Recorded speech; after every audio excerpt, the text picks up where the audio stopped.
Buenas tardes. Muchas gracias por asistir. Les presento a don Gerardo Corrales. Gerardo es economista, fue presidente de la Asociación Bancaria, gerente del BAC San José por más de 17 años. Es uno de los economistas más reconocidos en nuestro país. Tiene un posgrado en el INCAE y nos va a presentar una charla sobre la coyuntura política y su impacto económico. Así que agradecerle a Gerardo su atención por acompañarnos esta tarde con ustedes en nombre de la universidad. Okay. Bueno, quiero agradecerle la oportunidad a Juan y a la ULACIT por poder transmitir con ustedes algunos pensamientos positivos y también normativos. Soy economista y por lo tanto tengo ese sesgo. Arrancaría diciendo que la economía es una ciencia social, porque estudia al ser humano. Y estudia en particular un comportamiento que surge cuando los recursos productivos, digamos la tierra, el trabajo, el capital, tienen dos características, son escasos y de uso alternativo. Y con esos recursos, las sociedades, no importa el tipo de sociedad que se haya tenido, tienen que satisfacer necesidades humanas que son ilimitadas y que son diversas. Como esas necesidades son mayores que la cantidad de recursos económicos, entonces surge la necesidad de elegir. De eso trata la economía, toma de decisiones. En particular, el uso productivo que se le va a dar a esos recursos para satisfacer las necesidades humanas. Se dice que el problema económico no es más que formas de organización social que se han tenido en la historia de toda la humanidad para responder tres preguntas: ¿qué producir? ¿Cómo producir? ¿Y para quién producir? La primera pregunta del qué tiene que ver con necesidades, ¿verdad?, humanas.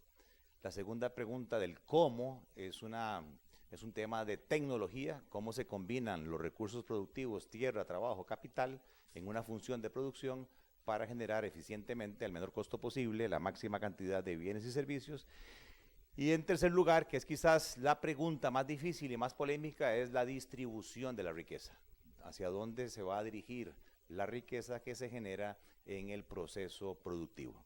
Y ahí es donde surge el tema de la política.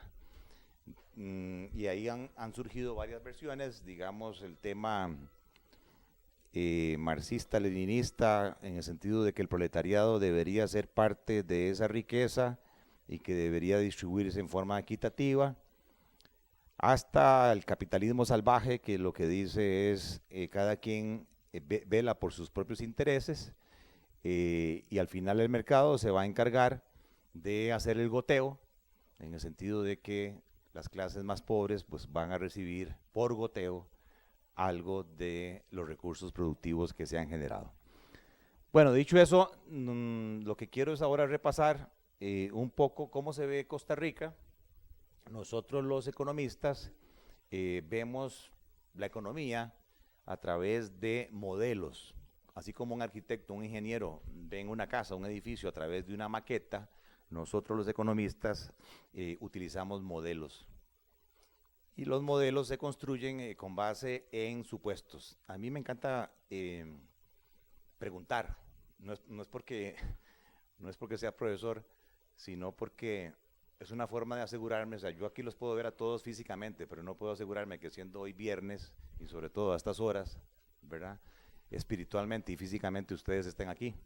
Entonces la forma de validar eso es preguntando. Por ejemplo, usted, ¿verdad?, el muchacho que está allá al fondo, ¿verdad? Te voy a preguntar, según lo que dijimos al principio, ¿cómo definir la economía? No, mentira, estoy bromeando, nada más para que, a ver si están aquí. No, les decía que los economistas utilizamos modelos, simplificaciones de la realidad, y decimos que es posible suponer que la economía de un país se divide en dos tipos de sectores: el sector real, ¿verdad?, y el sector monetario financiero. El sector real es donde se producen los bienes y servicios con los factores productivos que les mencioné. Y dado que somos una economía capitalista, existe también un sector fiduciario, un sector de dinero monetario, donde los agentes económicos, familias, empresas, gobierno, sector externo, consiguen los medios de pago para adquirir esos bienes y servicios. Entonces, mi presentación va en ese orden. Primero vamos a analizar qué le está pasando al país, a Costa Rica, desde el punto de vista del sector real. Y cuando decimos sector real, nos preocupa la producción y nos preocupa el empleo. Nos preocupa cuánto está creciendo la producción y cuáles son las oportunidades de empleo que se están generando. En el caso particular de Costa Rica, aquí lo que tenemos es el comportamiento de la tasa de variación interanual semestral del IMAE. Los economistas medimos la capacidad productiva de un país por un concepto que se llama el Producto Interno Bruto. El Producto Interno Bruto no es más que el valor de la producción anual que un país produce en diferentes bienes y servicios a precios de mercado, ¿okay?, dentro del territorio costarricense. Por eso se dice que es interno. ¿Okay? Si fuese Producto Nacional Bruto, es lo que el país produce dentro o fuera del país con factores costarricenses. Si es interno, no importa si hay gringos, si hay canadienses produciendo en las zonas francas y demás, pero están produciendo en Costa Rica. El Producto Interno Bruto de Costa Rica hoy son 60,000 millones de dólares, 60,000 millones de dólares. Si dividimos eso entre los 5 millones de habitantes, nos da el Producto Interno por cabeza, el Producto Interno Bruto per cápita, más o menos 12,000 dólares. Un país desarrollado cae con una calificación de un PIB de más de 30,000 dólares. Como el Producto Interno Bruto, ¿verdad?, toma tiempo la medición, el Banco Central estima cuál va a ser el valor de la producción y para eso utiliza un predictor, un indicador, que es lo que se llama el índice mensual de actividad económica. Todos los meses el Banco Central publica este predictor de cómo va a ser la producción anual del país.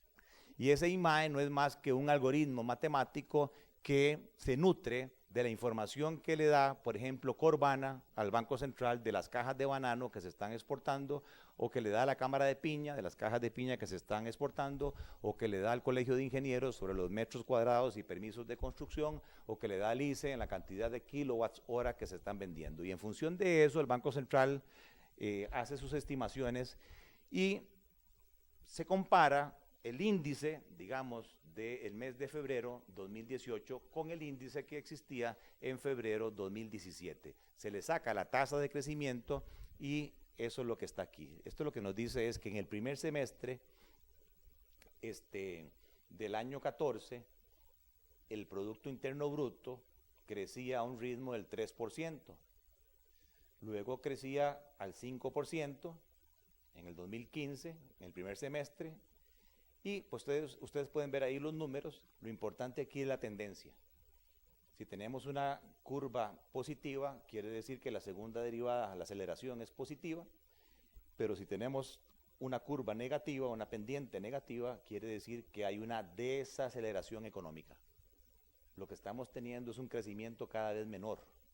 No es que la producción esté decreciendo. Si la producción decrece, la economía está en una recesión económica. Y cuando hay recesión económica y la producción decrece, normalmente lo que los empresarios hacen es, si ustedes están en una recesión económica, están contrayendo la producción, ¿qué es lo que sucede? Frío, tibio, caliente.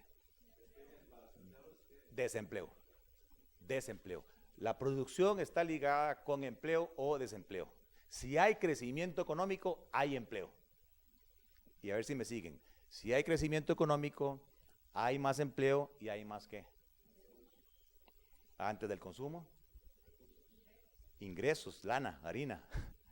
Bueno, por eso los economistas, uno de los primeros objetivos de política económica es promover el crecimiento económico. Porque si hay crecimiento económico, hay empleo, hay más ingresos, hay más consumo, y al haber más consumo, al haber más gasto, a su vez, ¿qué hay? Cuando la gente va y pasa las tarjetas de crédito en los datáfonos, en los POS, hay más ¿qué?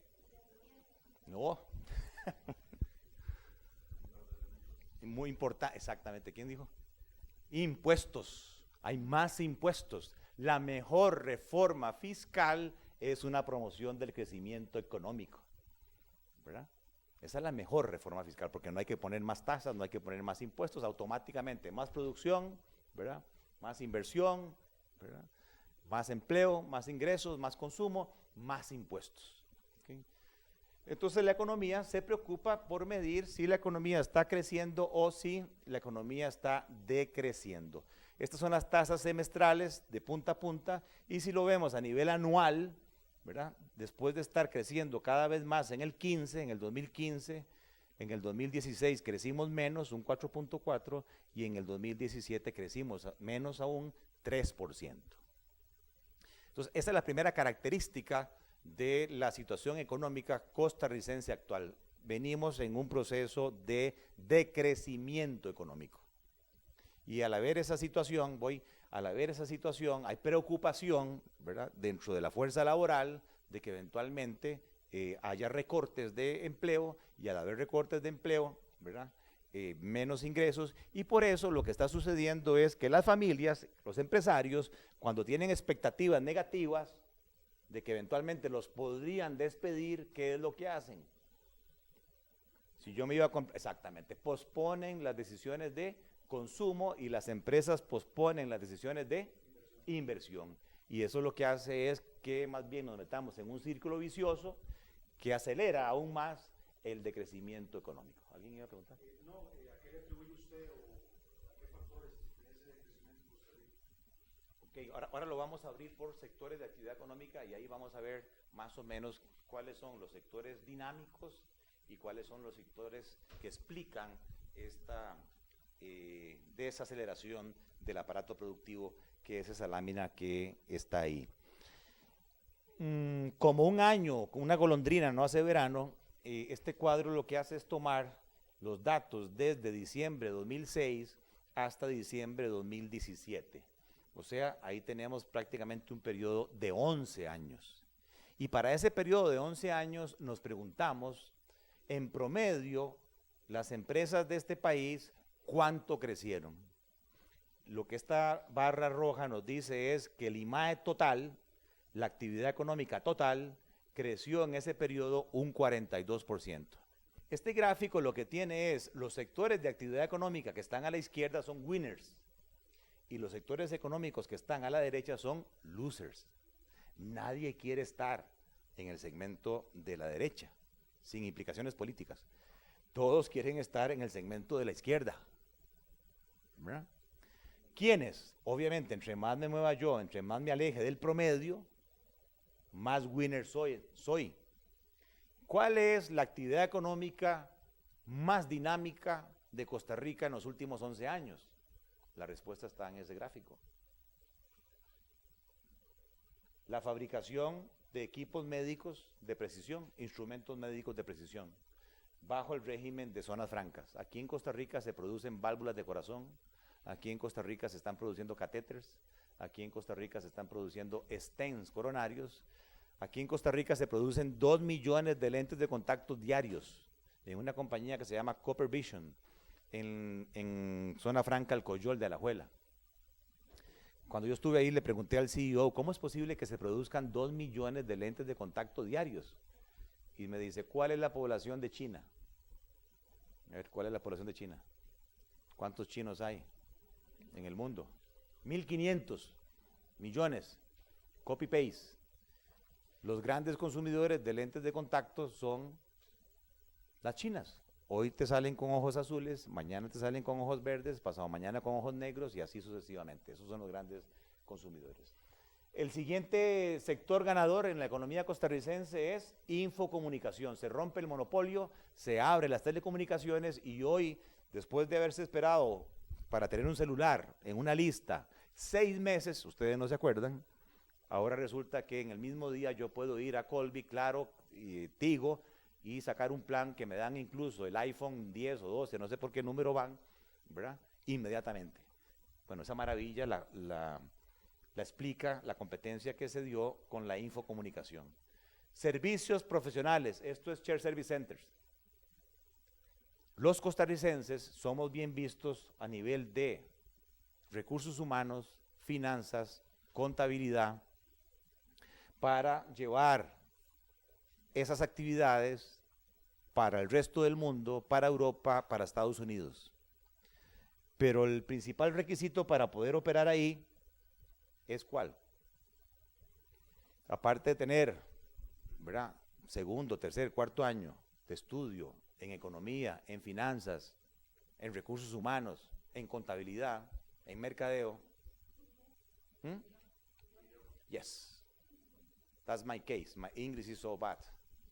So it's really important that you speak English, and in addition, maybe Mandarin. ¿Ya? O sea, es muy importante, si ustedes están pensando en incorporarse al mercado laboral, salir bilingües o trilingües, globales, digitales, como lo voy a ver casi que de inmediato. No tengo tiempo para ver todos los sectores, pero si se mueven a la derecha, los sectores perdedores, ¿cuáles son? Todo lo que son imprentas, todo lo que es textiles, todo lo que tiene que ver con manufactura de productos químicos y metálicos, esas son actividades que están en decrecimiento. Entonces, si ustedes, ¿verdad?, están pensando ser felices y tener una calidad de vida mejor, ¿okay?, ya están hablando mucho, la calidad de vida mejor, ¿verdad?, lo que deberían buscar son actividades dinámicas y no actividades que están en retroceso, porque aquí más bien los bancos les están cerrando las opciones de crédito y estas compañías están despidiendo personal. Dicho eso, Esta tendencia es más que todo por la especialización de mano de obra que se ha dado en Costa Rica o por un impulso de los gobiernos. no, eso, bueno, es una combinación de los dos, porque mucho de lo que está aquí a la izquierda son zonas francas que tienen un incentivo tributario, no pagan impuestos. Pero el otro es que efectivamente el recurso humano costarricense es competitivo, no solamente en precio, sino en habilidades tecnológicas, en habilidades bilingües. Resulta de que mucho call center se está viniendo de la India hacia Costa Rica porque los gringos no entienden en el 1-800 a un indio hablando y le entienden sí al costarricense hablando en inglés.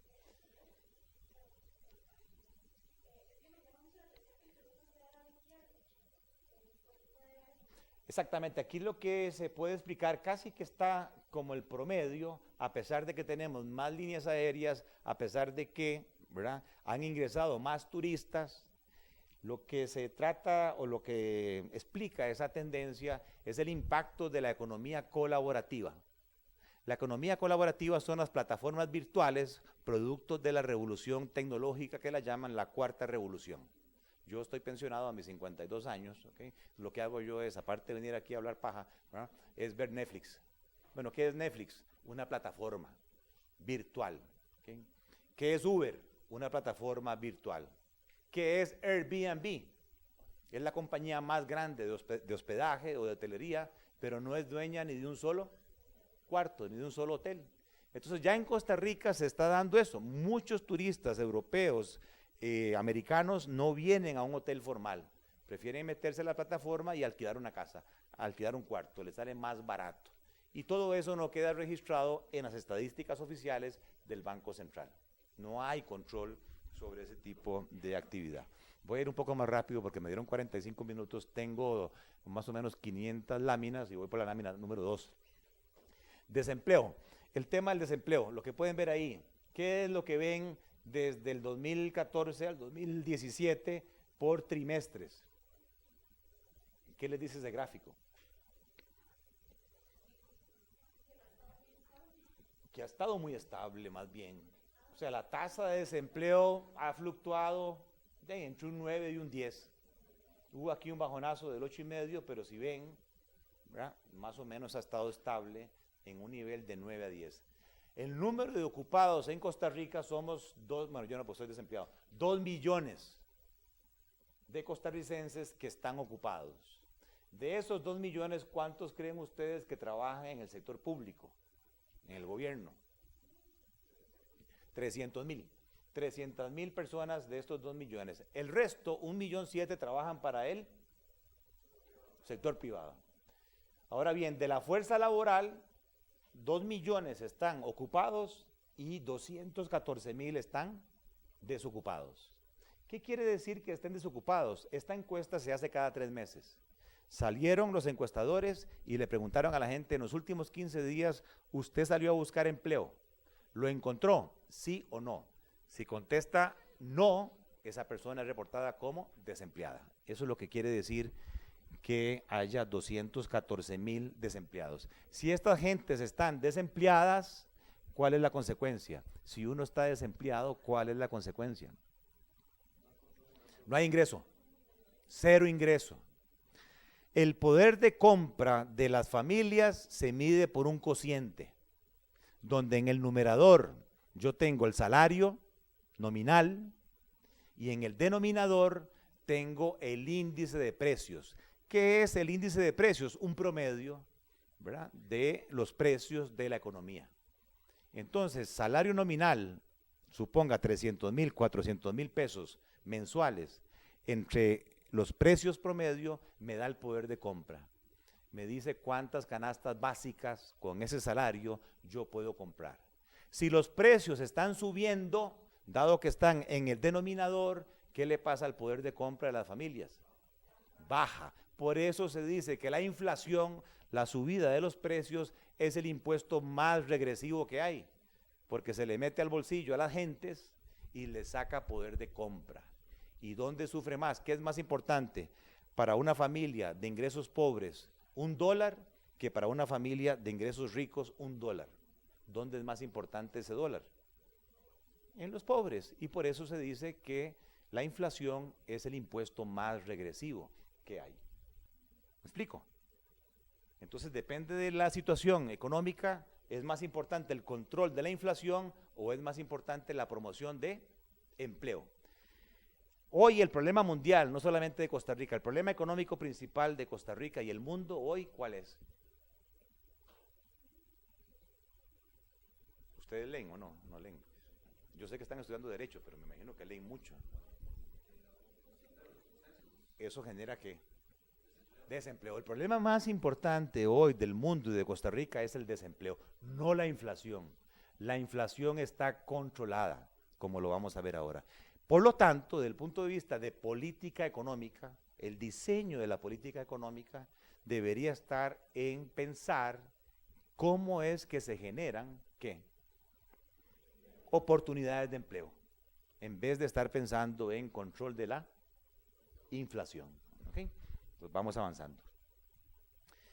Este es el último periodo, ¿verdad? O el periodo anterior de gobierno y este es el periodo actual de gobierno. La fuente de esto es el Instituto Nacional de Estadística y Censos. El número de ocupados en el periodo anterior se crearon 202,000 empleos. En este periodo el signo negativo significa ¿qué? Este negativo. ¿Ah? Se destruyeron 64,000 empleos. Hay 64,000 empleos menos del 2014 al 2017. Del 2010 al 2013 hay 200,000 empleos más. Y el número de desocupados pasó de 190,000 a 205,000. La tasa de desempleo subió del 8.3 al 9.3. Como no tengo tiempo, me voy a brincar ahí algunos otros conceptos. Seguimos. Lo que tengo aquí está tomado de la encuesta nacional de hogares. Esa encuesta se produce trimestralmente y la hace el Instituto Nacional de Estadística y Censos. El cuadro que van a ver acá, van a ver un chorro de información. ¿Okay? Esta primer columna lo que nos dice es el promedio. Pero a la hora de hacer política económica, nosotros no podemos orientarnos por el promedio. Lo que tenemos que hacer es segmentación, lo que hizo el chinito sin haber estudiado un solo momento. Esto que está acá es el primer quintil, esto que está aquí es el quinto quintil. Un quintil significa que agarramos el 100% y lo dividimos en quintas partes, 20%, 5, 20%. Solo que el orden que estoy poniendo acá es, en Costa Rica hay 1,5 millones de hogares, donde conviven casi 5 millones de costarricenses. El criterio de división igual, 1,5 millones entre 5, nos da 290,000 hogares por quintil. Pero vean que en el primer quintil de más bajos ingresos vive 1,040,000 ticos y en el quintil de ingresos más altos viven 770,000 costarricenses. Eso nos da que a pesar de que en promedio el país dice que viven 3.2 personas por hogar, 1.4 ocupados por hogar, cuando abrimos eso, cuando hacemos la segmentación más abierta, resulta que en el quintil de ingresos más bajos viven casi 4 personas por hogar. Y eso da que apenas menos de 1 esté ocupado. Punto 8. ¿Qué significa que punto 8 esté ocupado por hogar? ¿Qué significa que haya punto 8 personas por hogar? Solo uno está trabajando y por lo tanto solo uno genera ingresos. O sea que el generador de ingresos en ese hogar es 1 para poder comer 4. Si nos vamos al quintil de ingresos más altos, aquí viven menos de 3 personas por hogar y entonces da casi 2 personas que llevan sustento al hogar. De los 3, un 66% está produciendo ingresos. ¿Por qué este cuadro es importante? ¿Verdad? Este cuadro es importante por la distribución de la riqueza. De las 3 preguntas que le hice en el problema económico, ¿qué, cómo, el para quién? ¿Qué está pasando con la Costa Rica de los últimos 2, 3 décadas? Hay más polarización. Lo que nos está diciendo la encuesta nacional de hogares es que estas familias, el promedio vive con $2,000 por hogar, $600 por persona, pero que cuando lo abrimos por quintiles, la pantalla está aquí, $360 en el quintil más bajo y en el quintil más alto uno nunca dice, cuando lo llaman por teléfono, mire, ¿cuánto gana usted? ¿Cuánto gana usted? Y uno dice, uy, me cayó la tributación. ¡Pah! Se tira por los suelos. Y a pesar de eso, vean que en el quintil de ingresos más altos, $5,000, casi da $2,000 por persona, mensuales. Mientras que aquí, por hogar, reciben al mes 360, $100.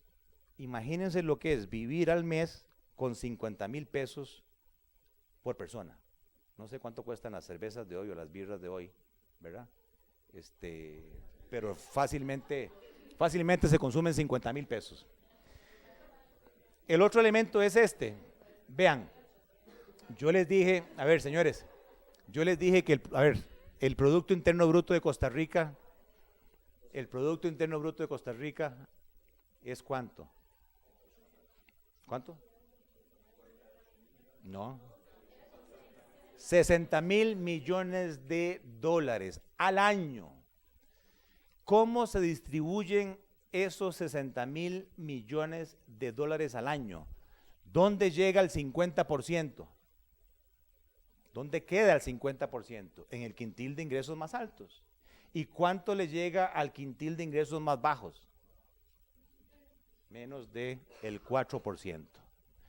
Esta distribución del ingreso no es equitativa. Si fuese equitativa, cada quintil de ingresos recibiría ¿qué? Exactamente lo mismo, el 20%. O sea, que aquí tendríamos 20% en cada uno de los quintiles. Si no es así, quiere decir que hay una distribución que no es equitativa.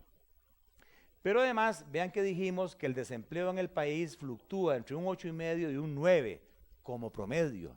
Pero si nos vamos al quintil de ingresos más bajos, la tasa de desempleo, sobre todo en las zonas rurales, es de casi el 30%. Y en el quintil de ingresos más altos, menos del 2%.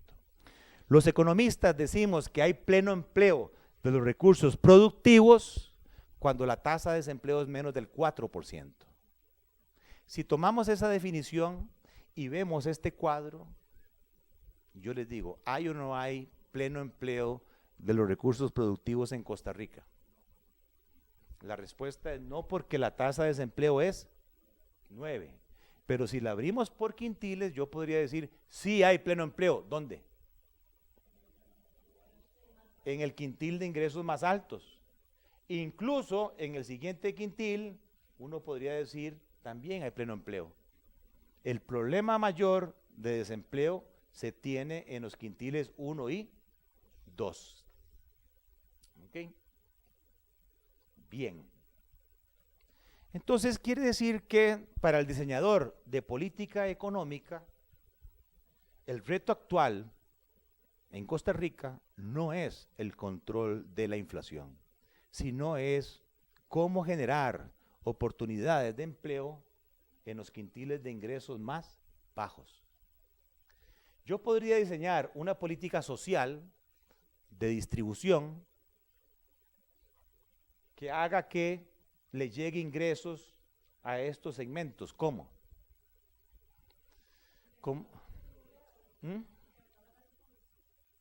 El gasto público a través de transferencias, programas de becas, programas de asistencia, el IMAS. Pero ¿qué es lo que dicen los asiáticos cuando uno toma ese tipo de decisión? No es lo mismo darle a las familias el pescado que enseñarlas a pescar. Porque en una situación de faltante de ingresos fiscales, nosotros no podemos permanentemente asegurarle a estas familias que van a tener el sustento, amén de que si a mí me regalan las cosas por naturaleza humana, ¿qué pasa? Yo no las valoro. No tengo por qué esforzarme. ¿Qué pasa en Cuba? ¿Alguno ha ido a Cuba? ¿Alguno ha ido a Cuba? Ajá, ¿qué pasa en Cuba?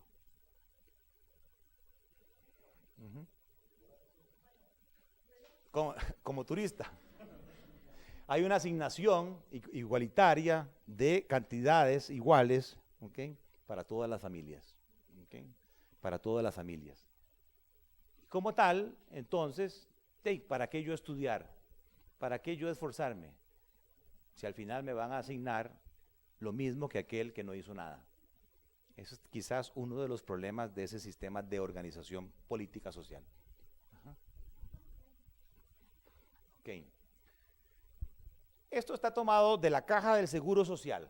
Se refiere a los salarios promedio por mes y la cantidad de trabajadores inscritos en la Caja del Seguro Social. ¿Cuántos trabajadores de los 2 millones de ocupados están registrados en la Caja del Seguro Social?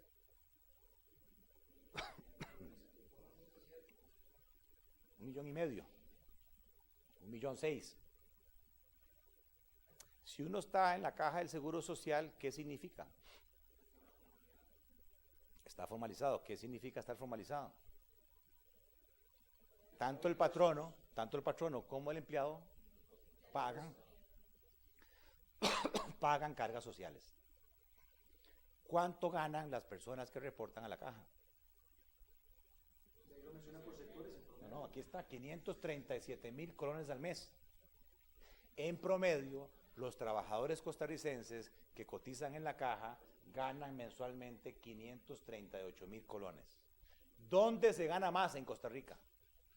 ¿En cuál actividad se paga más en Costa Rica? Banca y seguros, 1,036,000 colones mensuales como promedio. Hay gente que gana mucho más, hay gente que gana menos. Y ahí trabajan ¿cuántos? 48,000 personas trabajan para los bancos estatales y para los bancos privados. En el gobierno central trabajan 133,000 personas que ganan 1,035,000 pesos. En el ICE trabajan 16,000 personas que ganan ¿cuánto? 1,000,000 de pesos. Y ahí ustedes pueden ver el resto de actividades productivas hasta llegar incluso a las empleadas domésticas. ¿Cuánto ganan en promedio las empleadas domésticas en Costa Rica? Al mes. 192,000 colones. Aparte de eso, el cuadro, ¿qué nos dice? El cuadro nos dice que los trabajadores del sector privado, ¿verdad?, en promedio, ganan, ¿qué? Respecto al sector público, la mitad. Una pregunta, ¿a ustedes les parece lógico desde el punto de vista económico, aunque no son economistas, ¿verdad?, que en el sector privado se gane $500,000 y que en el sector público se gane $1,100,000? ¿Por qué ilógico? El salario debería en economía estar asociado ¿con qué? La productividad. Ahora, sí, tenemos estudios que demuestran que la productividad en el sector público es el doble de la productividad que hay en el sector privado, se justifica esta remuneración. Pero si no es así, tenemos un problema de distribución de la riqueza. Quiere decir que la riqueza en Costa Rica se viene asignando con otro tipo de criterios. ¿Cuáles son esos criterios? ¿Cómo se llaman técnicamente en el empleo público? Tienen un nombre. En inglés. I mentioned that my English is not so good. Pluses. La ley de empleo público lo que pretende es controlar los pluses, porque los ajustes de salarios se hacen negociados entre patronos, gobierno y sindicatos, y la fórmula es que se ajustan los salarios por ¿cuánto?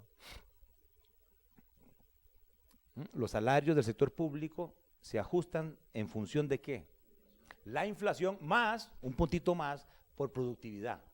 Pero si el ajuste, digamos, es de un 3%, resulta que al final los salarios en el sector público no suben un 3%. ¿Suben cuánto? Suben más que eso, porque a ese 3% hay que aplicarle las anualidades de un 5%, hay que aplicarle la antigüedad, hay que aplicarle la dedicación exclusiva, hay que aplicarle los bonos por puntualidad. Si usted llega temprano, le damos un bono, ¿verdad? Y así sucesivamente. Entonces, el cuadro lo que nos está diciendo es que hay un problema entre la asignación de la riqueza y la fijación salarial en el sector público. ¿Qué creen que tiene como consecuencia eso? Este cuadro que dice que se paga el doble de los salarios con respecto al sector privado, tiene una implicación ¿dónde? En el gasto. ¿En el gasto de quién? En el gasto público, en el gasto del gobierno. Entonces la pregunta es, ¿tendremos suficientes ingresos en el gobierno para atender qué?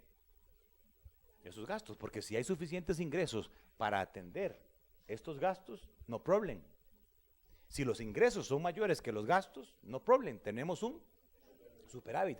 Pero el problema está que si no hay suficientes ingresos para atender esos gastos, en cuyo caso tenemos un déficit. Aparte de la desaceleración económica, el segundo problema que quiero transmitir desde el punto de vista económico que tiene hoy Costa Rica es su déficit fiscal. ¿Qué significa eso? Que los ingresos que recauda el gobierno, principalmente por impuestos, no están siendo suficientes para pagar los gastos. Ahora bien, veamos si este modelo económico que ha venido siguiendo Costa Rica, que fue una decisión de política económica, hace más o menos 20 años, se tomó la decisión de que la forma de organizar el esquema productivo de Costa Rica, siendo que el mercado interno es muy pequeñito, de apenas 2 millones de personas con capacidad de compra, ¿verdad? Entonces la decisión que se tomó fue, si el mercado interno es muy pequeño, ¿qué vamos a hacer? Vamos a abrirnos al resto del mundo, vamos a promover exportaciones, vamos a promover turismo, ¿verdad? Entonces, ese modelo, ¿qué es lo que ha ocasionado? ¿Cuánto ha crecido del año 2011 al año 2017 la producción de bienes y servicios? En promedio un 24%. Está muy bien, está excelente. 24%. Pero la siguiente pregunta es, ¿y cuánto ha crecido el empleo? Resulta que en ese mismo periodo la cantidad de gente empleada subió 77,000 personas, subió un 4%. Entonces, ¿qué pasa? La economía creció un 24%, pero la generación de empleo apenas creció un 4%. Entonces, ¿qué está pasando con el modelo? Ha sido exitoso, claro, estamos creciendo, Pero lo que decíamos antes, de que mayor crecimiento, más empleo, más ingresos, no se está dando en la misma proporción. Se dice que el modelo no está siendo inclusivo, no está generando suficientes oportunidades de empleo. Vean que incluso hay signos negativos. Hay signos negativos. La banca redujo la cantidad de personas empleadas de 50,000 a 39,000. Aquí estoy yo, dentro de este número. 11,000 menos. El otro sector, hogares, empleadas domésticas, 22,000 menos. Comercio, el Goyo, el Gallo, Walmart, automercado, 35,000 menos. Entonces, aquí hay otro reto de política económica. ¿Cuál sería el reto de la política económica si tenemos esa situación? No importa el color político, no importa la ideología. ¿Cuál sería el reto de diseño de política económica? Exactamente. Tenemos que enlazar este ritmo de crecimiento económico a las oportunidades de generación de empleo. Y eso se llama encadenamientos productivos. Tenemos que ver cómo encadenamos, ¿verdad? Micros, pequeñas, medianas, emprendedores. ¿A cuáles sectores creen ustedes que tenemos que encadenar oportunidades de empleo? ¿A cuáles sectores? Por ejemplo, servicios, crece un 63%. Está creciendo ¿cuántas veces más que el promedio del resto de la economía? 3 veces más. Y esto es contabilidad, finanzas, ingeniería, recursos humanos. Solo el 15% de los graduados con título universitario anualmente, solo el 15% de los graduados en esas carreras están saliendo ¿qué? Solo el 15% de los que se gradúan en las universidades, en contabilidad, en recursos humanos, en finanzas, en ingenierías, salen con, pueden emplearse aquí, Shared Service Centers. No, solo el 15% sale full bilingüe. Solo el 15% está saliendo full bilingüe. Yo no sé aquí en ULACID si las clases son en inglés o son en español, ¿verdad? El problema nuestro del inglés en las escuelas, colegios públicos, es que los muchachos no hablan inglés. ¿Y por qué creen que no hablan inglés? Aunque reciben cursos de inglés.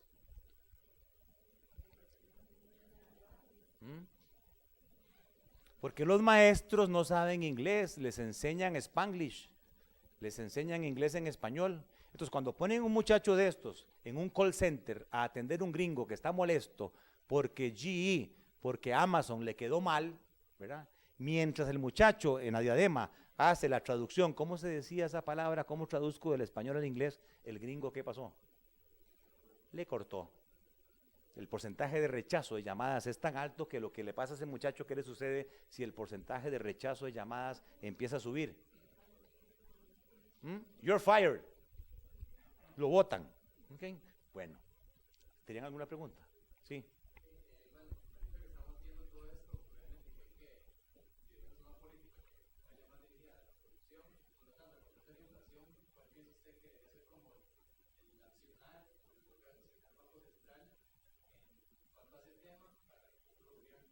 Claro.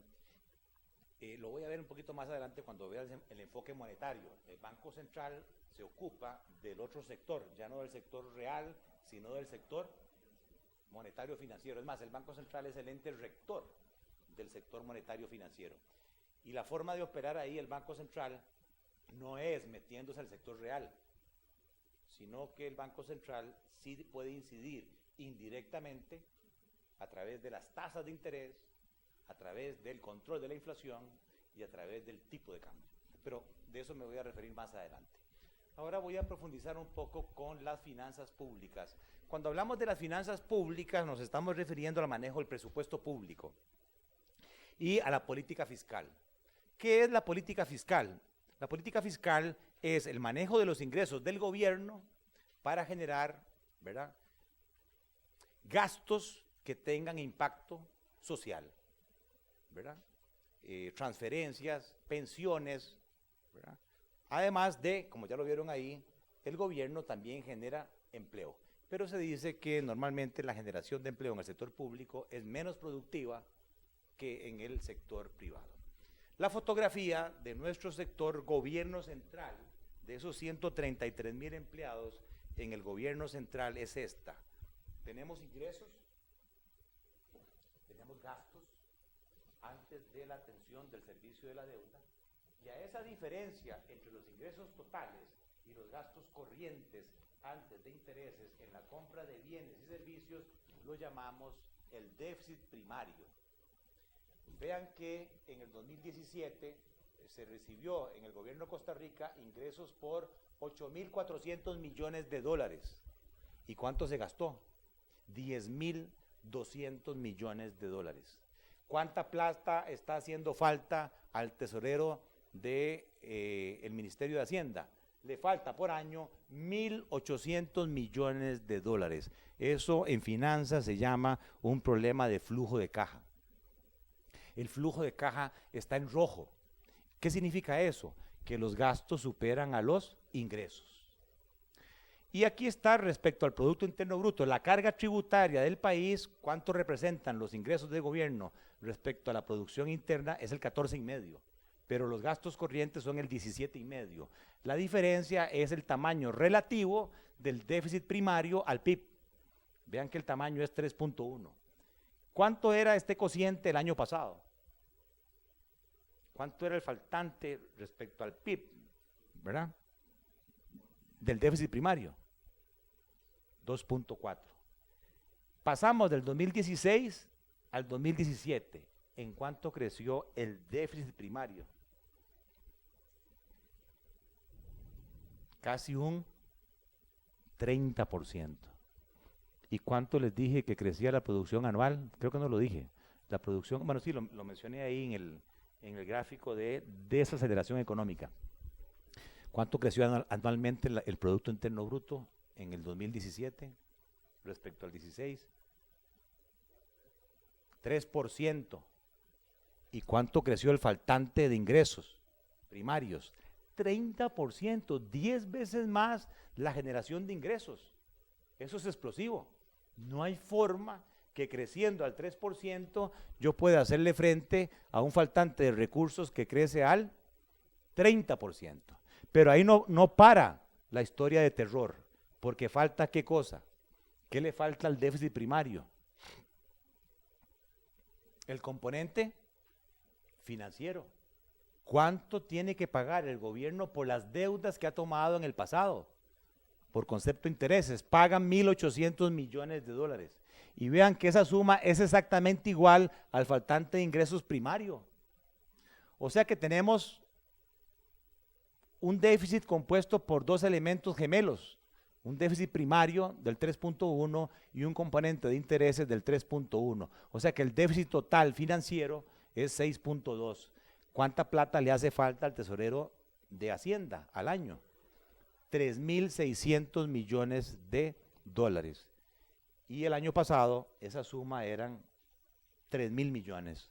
O sea que el déficit total ha crecido un 20%. Y el Banco Central nos dice que ese faltante de recursos del 6.2% del PIB, como no ha habido reforma fiscal, en el 2018 va a ser 7.1% y en el 2019 va a ser 8%. Entonces yo les pregunto, si ustedes estuvieran en la posición del tesorero nacional y a ustedes les dicen, vea, me hace falta 3.600 millones de dólares para poder hacerle frente a los salarios, para poder hacerle frente a las pensiones y para poder hacerle frente a las transferencias con propósitos sociales. ¿Qué hacen ustedes? Aparte de llorar.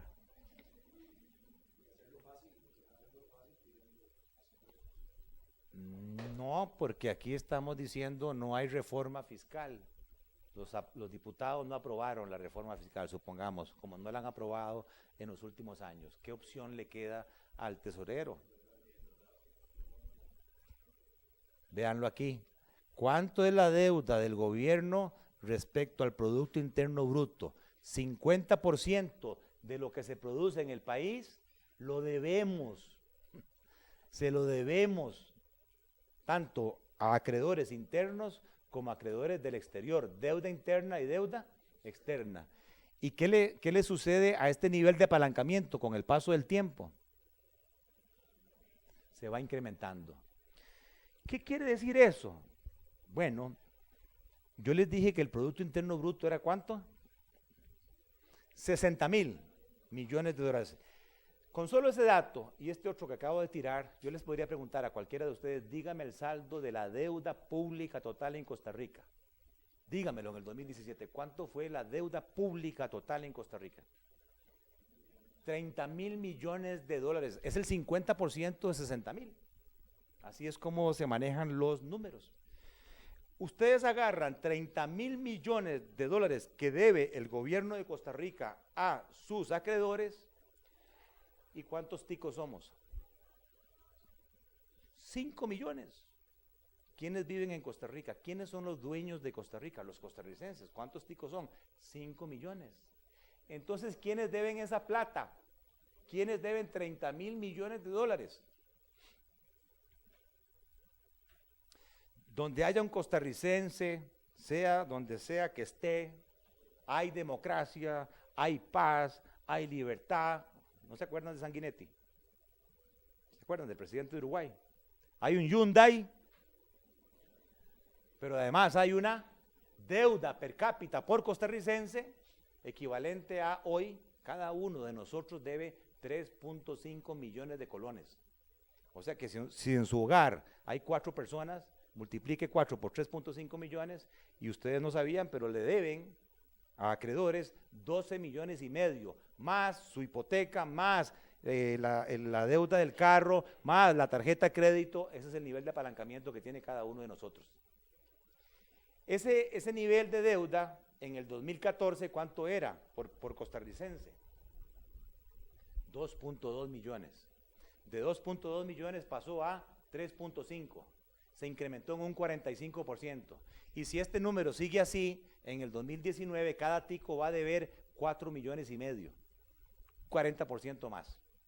Esa es la magnitud del problema fiscal. Entonces, ¿qué tenemos que hacer?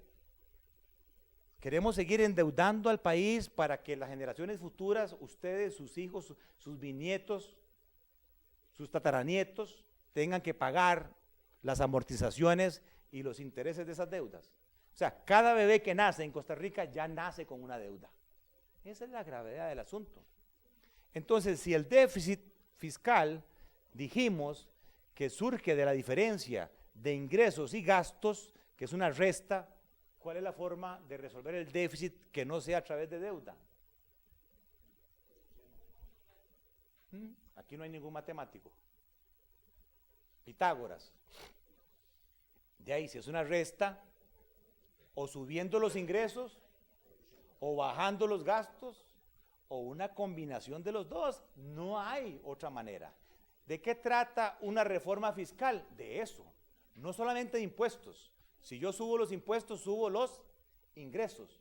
Pero si los gastos siguen creciendo más que los ingresos, se los chupan. Entonces, una reforma fiscal justa debería venir con más impuestos, pero debería venir también con una reducción de los gastos. Y vean la magnitud, 10.200 millones de dólares anuales. Si dividimos esto entre esto, nos da que cada 1% del PIB en gastos son 600 millones de dólares. Esa es la magnitud del gasto por cada 1% del Producto Interno Bruto. La propuesta que está hoy en la Asamblea Legislativa, que ustedes vieron que se aprobó a través de, bueno, no, se le dio vía rápida el 208 bis para acelerar la aprobación, lo que lleva es esto. Este es el cuadro que presentó el viceministro de la Presidencia, Luis Paulino Mora, el cálculo que está haciendo el Ministerio de Hacienda. Si ustedes me aprueban la transformación del impuesto de ventas en un IVA y además amplían a los servicios y en adelante paga Netflix, paga Airbnb, paga Uber, pagan los gimnasios, pagan los salones de belleza, pagan los masajistas, ¿verdad? Pagan los médicos, pagan los abogados, ¿verdad? Con la tabla del colegio de abogados, etcétera, etcétera. Vamos a recaudar ¿cuánto más? Por IVA, casi el 1% del PIB. ¿Cuánto les dije que acaba de hacer eso? 600 millones de dólares se espera recaudar por el impuesto de ventas. Si metemos el impuesto de renta global sobre las ganancias de capital, vamos a recaudar ¿cuánto más? Al año. 300 millones de dólares. Por regla fiscal, ¿verdad? 0.25, y vean que por gasto, salarios, empleo público, apenas el 0.01% del PIB. Si el PIB son 60.000 millones de dólares, 0.01 es 6 millones de dólares. Cuando el problema del 1% eran ¿cuánto? 600 millones. Y lo que este gobierno está proponiendo es una contención del gasto de 6 millones por año. Una cuecha en una plancha, decía mi abuela. Eso no es nada. Entonces la propuesta no es equitativa, porque es una propuesta que viene totalmente enfocada en la parte de los impuestos. Ahora, ¿por qué a la gente no le gustan los impuestos? ¿Verdad que el nombre no es voluntarios? Se llaman ¿cómo? Impuestos. A nadie le gusta. ¿Por qué las comunidades, digamos, de los Países Bajos, las tasas de impuestos superan el 40%? Porque usted ve los resultados. El problema es que aquí usted anda en su vehículo, va a 120 y de repente, como yo ahora que venía, ¡pa!, un golpe en el corazón. ¿Qué fue? Y con mi carro, ¡pum!, me fui en un hueco. ¿Y a quién le cobro eso? A Juan, por llegar yo tarde, ¿verdad? Venía corriendo. Porque las formas de recaudación, hay un estudio de Hacienda que dice que a través de evasión y elusión se deja de recaudar ¿cuánto? El 8% del PIB. Y decíamos que el faltante es ¿de cuánto? De 6. Por eso los sindicatos dicen, no me meta más impuestos. Si ustedes cobraran bien, se resolvería el problema del déficit fiscal. Bueno, pero ese tema no se ha logrado. Y ya para terminar, porque he hablado bastante, vamos al sector monetario financiero para las preguntas que me hacía él. En el sector monetario financiero, el Banco Central es el que rige y ahí operan los bancos comerciales, las cooperativas de ahorro y crédito, las mutuales, etcétera, etcétera. La riqueza financiera son todos los ahorros que oficialmente tienen los costarricenses en el país. Cuentas corrientes, cuentas de ahorro, certificados de depósito, fondos de inversión, bonos de gobierno, bonos del Banco Central, colones, dólares. ¿Tienen alguna idea de la magnitud de la riqueza financiera del sector privado en Costa Rica? La riqueza, los ahorros del sector privado en Costa Rica. ¿Cuánto es eso? Ya dijimos que el Producto Interno Bruto son 60.000 millones. La riqueza financiera son 42.000 millones de dólares. Lo que está aquí y lo que es oficialmente reportado, obviamente va a ser más. Esa es la riqueza financiera, esa es la parte de los ahorros. ¿Qué hacen los bancos? Toman esos ahorros y ¿qué hacen con eso? ¿Qué hacen los bancos? Captan los ahorros, esos 42.000 millones, y ¿qué hacen con eso? Los prestan. A eso se le llama intermediación financiera. ¿Cuál es la cantidad de los créditos en Costa Rica al sector privado? Ya dijimos que los ahorros son 42.000 millones. ¿Cuánto es lo que las empresas y las personas del sector privado en Costa Rica reciben como préstamos? ¿Tienen una idea? 38.000 millones de dólares. ¿Cómo es que si los ahorros son 42.000, apenas se prestan 38.000? ¿Qué sucede en ese proceso? Hay filtraciones en la intermediación. La más importante se llama el encaje mínimo legal. ¿Qué es el encaje mínimo legal? Que de lo captado del público los bancos no pueden prestar el 100%. Tienen que depositar el 15% en el Banco Central. Es un instrumento de política monetaria. Bueno, esto no es un curso de economía, nada más para que tengan una idea. El Central lo que hace es controlar los medios de pago, porque entre más plata tiene la gente, más tiende a gastar. Y si la producción no logra incrementarse al mismo ritmo que la demanda o que el gasto, ¿qué pasa? Si yo soy un comerciante y veo que los productos que yo llevo a la feria del agricultor o que tengo en mi tienda, me los están comprando muy rápido, ¿verdad? Se me acaban rápidamente. En la próxima feria del agricultor, ¿qué voy a hacer? Si no logré producir, subo los precios. Entonces, entre más plata inyecta el Banco Central, hay un riesgo que la economía se sobrecaliente. ¿Qué significa que la economía se sobrecaliente? Inflación. Si el Banco Central quiere controlar el crecimiento de los precios, ¿qué tiene que hacer? Con esta explicación muy básica de política monetaria, ¿qué tiene que hacer? Lo que va para adelante también va para atrás. Si lo que va para adelante es inyección de plata y la gente gasta más y la inflación sube, ¿qué tiene que hacer el Banco Central?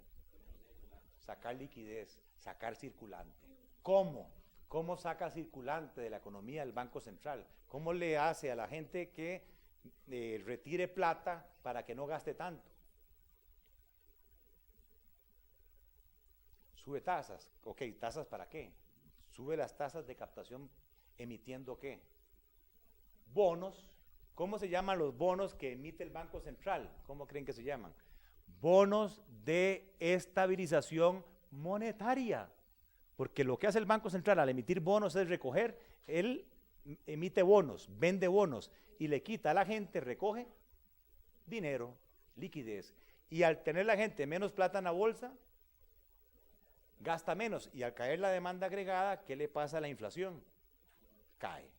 Bueno, ese es en muy sencillos términos lo que hace el Banco Central de Costa Rica. Aquí lo que podemos ver es la tasa de inflación, el promedio de crecimiento de los precios. Vean que llegamos a tener tasas de inflación negativas. ¿Qué quiere decir que la tasa de inflación sea negativa? Digamos menos 1.2.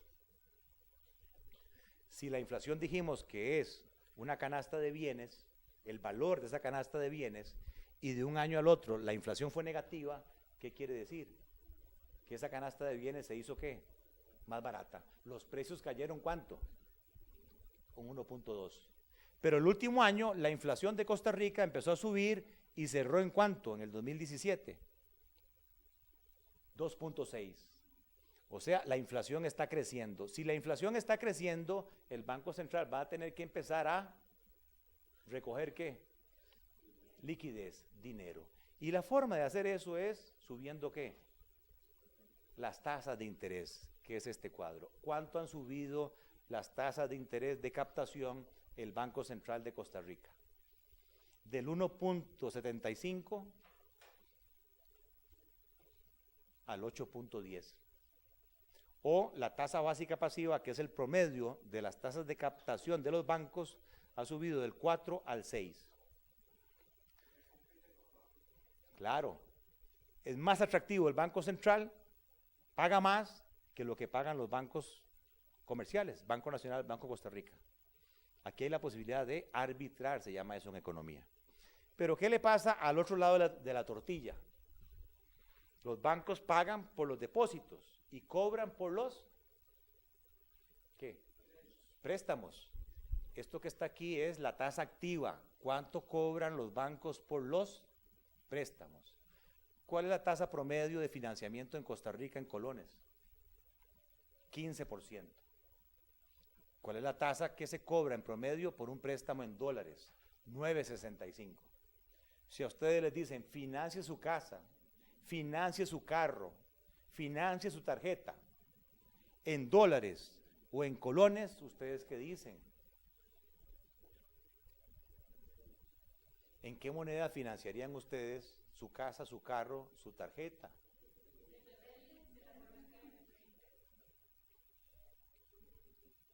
Si a ustedes no importa el ingreso, si lo tengo en colones, lo tengo en dólares, le dicen, mire, si se endeuda en colones le cobro el 15, pero si se endeuda en dólares le cobro el 9.65. Exactamente, la tasa invita a que la gente se endeude en dólares, no importa si genera o no genera dólares. Ese es el problema estructural que tiene el sistema financiero costarricense hoy en día.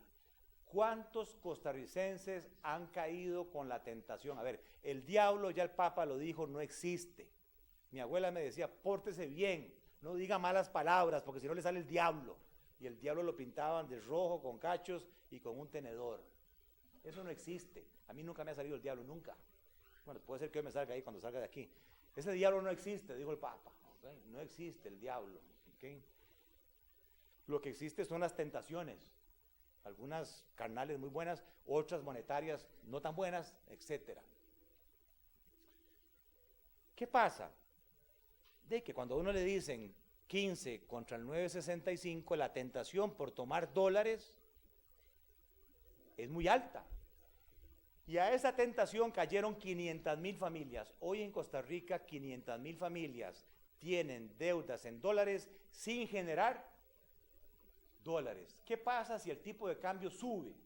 ¿Qué pasa si de repente por cada dólar hoy pago 570 colones, pero mañana hay que pagar 700 colones?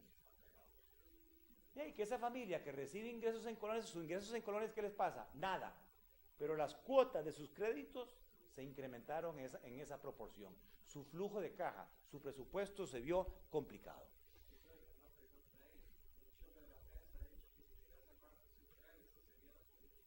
Bueno, voy a terminar eso al final de la película. Nada más.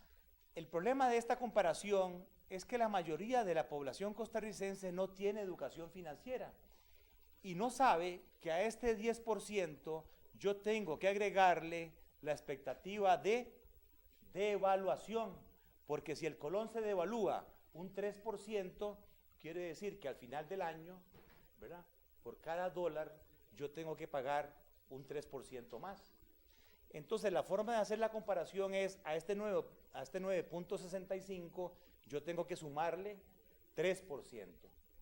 10 más 3 me da una tasa equivalente de 13. Ahí sí yo puedo comparar 13 contra 15. Aún así sigue siendo atractivo los dólares. Pero si la expectativa de devaluación empieza a subir, ya no es 3, sino que 5, 10 más 5, 15. ¿Dónde resulta más atractivo endeudarse? Colones. Es la parte de la educación financiera que le hace falta a nuestra población.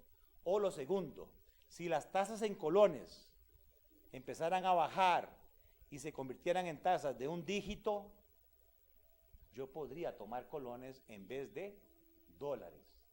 Porque no tiene sentido que la inflación promedio haya sido de 1.8 y la tasa en colones sea de un 15. El problema que tenemos es que nuestro sistema financiero es muy ineficiente en colones. Tiene tasas en colones muy caras. Y esta intermediación la controlan los bancos del Estado. El problema aquí es ver cómo hacemos más eficientes los bancos del Estado para que estas tasas bajen y se conviertan en un dígito.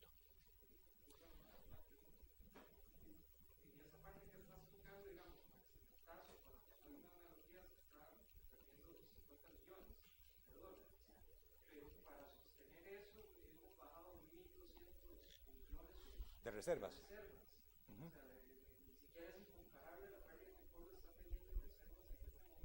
Exactamente. Pues eso lo voy a tocar al puro final. Bueno, entonces ya para no cansarlos, porque los veo inquietos, la parte del fondo está pensando mucho en las cervezas que se van a tomar, que es viernes, que ya se fueron los 40 minutos míos. Entonces, en conclusión, uno, a ver, a nivel internacional, el easy quantity, la cantidad de dinero que había en la economía en exceso, está desapareciendo. La Reserva Federal de los Estados Unidos y el Banco Central Europeo están recogiendo liquidez. Y al recoger liquidez, la forma de hacerlo, los bancos centrales para recoger liquidez, lo que tienen que hacer es subir, ¿qué? Las tasas de interés. ¿Dónde están subiendo las tasas de interés? En Estados Unidos, en Europa. Eso es un riesgo para nosotros. ¿Por qué? Porque platas que hoy están ahorradas aquí en Costa Rica, puede ser que se vayan al exterior. O puede ser que el gobierno tenga que pagar tasas de interés más altas por la financiación del déficit. A nivel local, después del 4 de febrero, lo que tenemos es una gran incertidumbre, un gran nerviosismo, inseguridad, volatilidad. Porque los partidos que quedaron al final, no es lo que los empresarios esperaban que fuese. No es ni Liberación, no es ni el PUS. Quedó el PAC y quedó Restauración Nacional. ¿Okay? Y la gran pregunta que a uno le hacen es, ¿por quién votar? ¿Por quién vamos a votar? Vamos a votar por algún Alvarado, pero no sabemos si es Carlos o si es Fabricio. O incluso alguna gente dice, ¿sabe qué? Yo no voy a votar, porque voy a estar de vacaciones en la playa en Semana Santa o porque no me da la gana votar por ninguno de esos dos. Entonces se dice que el porcentaje de abstencionismo, ayer salió la encuesta del CID Gallup, el porcentaje de abstencionismo que está saliendo para la segunda ronda es de ¿cuánto? ¿Qué porcentaje estima la encuesta del CID? 40%, altísimo. Ok, lo otro es que tenemos una fuerte intervención del Banco Central. El Banco Central está interviniendo en el mercado cambiario. ¿Qué es el mercado cambiario? Un mercado donde se compra y donde se venden no Coca-Colas, no tomates, no papayas, no computadoras. En el mercado cambiario, ¿qué es lo que se vende? ¿Qué es lo que se compra? Dólares. Si hay más demanda de dólares que oferta, ¿qué le pasa al precio del dólar? Sube. ¿Qué significa eso? Que hay que pagar más colones por un dólar. ¿Quién se devalúa? El colón. ¿Quién se revalúa? El dólar. ¿Verdad? Si hay más oferta de dólares, no importa que vengan del narcotráfico, no importa que vengan de la informalidad, si hay más oferta de un producto, ¿qué le pasa al precio? Baja. Ahí se aprecia quién. Hay que dar menos colones por un dólar. ¿Quién se aprecia? El colón. ¿Quién se devalúa? El dólar. La situación que estamos teniendo en los últimos meses es que la demanda de dólares está subiendo más rápido que la oferta. Pero nuestro sistema de fijación del tipo de cambio es sucio. ¿Qué quiere decir que sea sucio? El Banco Central entra. ¿Entra a qué? En este caso, a vender dólares. ¿De dónde toma el Banco Central dólares para sostener el tipo de cambio? De las reservas monetarias internacionales. ¿A quién le pertenecen las reservas monetarias internacionales del país? ¿A quién le pertenecen? A nosotros, los ticos. A ver, ¿a cuántos de ustedes les pidieron permiso para perder reservas? A ninguno. ¿Cuánto hemos perdido en los últimos 2 años? 1.200 millones de dólares. ¿Cuál es el beneficio de eso? ¿Para qué se pierden reservas monetarias internacionales? ¿Para qué se pierden? Para tener el tipo de cambio relativamente fijo. Pero ¿cuál es el costo? ¿Cuál es el costo de oportunidad de mantener el tipo de cambio relativamente fijo? Se pierden las reservas, se pierde competitividad. Ahora, las reservas son infinitas. ¿Podemos seguir perdiendo 1.000 millones de dólares cada 2 años? No. ¿Y qué es lo que pasa cuando el tipo de cambio artificialmente se mantiene ahí sostenido y las reservas empiezan a acabarse? ¿Qué fue lo que pasó en el año 80? Ustedes no habían nacido. En el año 80. Lo mismo. La olla de presión empezó a engordarse la burbuja hasta que explotó. ¿Cómo explotó? De 8 colones 60 por cada dólar, en un solo día se pasó a, bueno, ustedes no habían nacido, a 60 pesos. Eso es lo que, a la pregunta tuya, buscaría una política cambiaria, no de shock, que es lo que me pusieron a decir a mí. Yo nunca dije shock. Nadie está pensando aquí en ajustar un 20% en un solo día. Pero sí tenemos que ir soltándole como en una olla mágica, una olla de presión, ¿verdad? Gradualmente, porque si no, el tamaño del ajuste que se viene es bestial. Bueno, exactamente.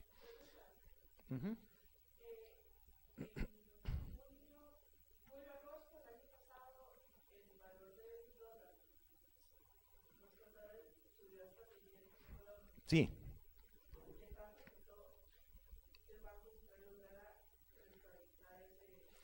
Claro, porque fue un ajuste de shock, prácticamente en 2 días el tipo de cambio pasó de 560 a 600 colones y eso generó mucho nerviosismo.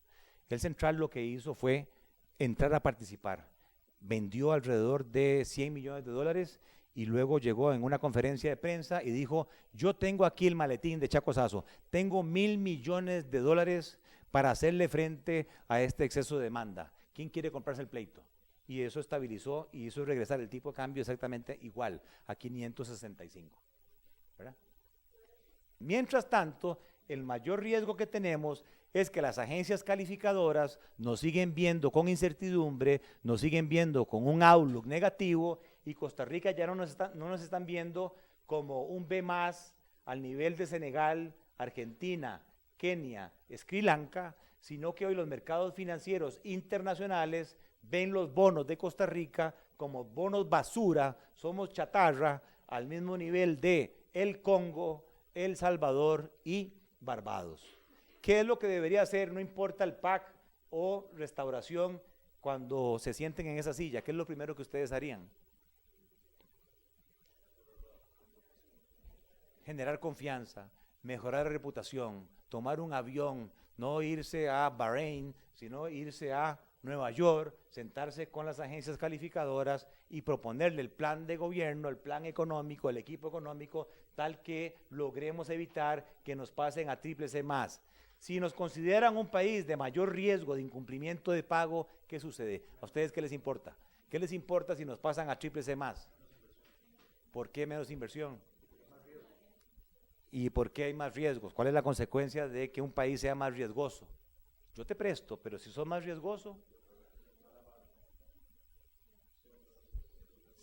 riesgoso, la tasa de interés que yo te voy a cobrar por los préstamos es más alta. ¿Quiénes reciben más alto los préstamos? El gobierno. ¿Quiénes reciben más alto los préstamos? Los bancos. ¿Pero qué hacen el gobierno y los bancos? Y al final, ¿quién termina pagando? Las familias y las empresas. Consumen menos e invierten menos. Si hay menos consumo, menos inversión, hay menos crecimiento, y si hay menos crecimiento hay menos empleo, menos ingresos y menos impuestos.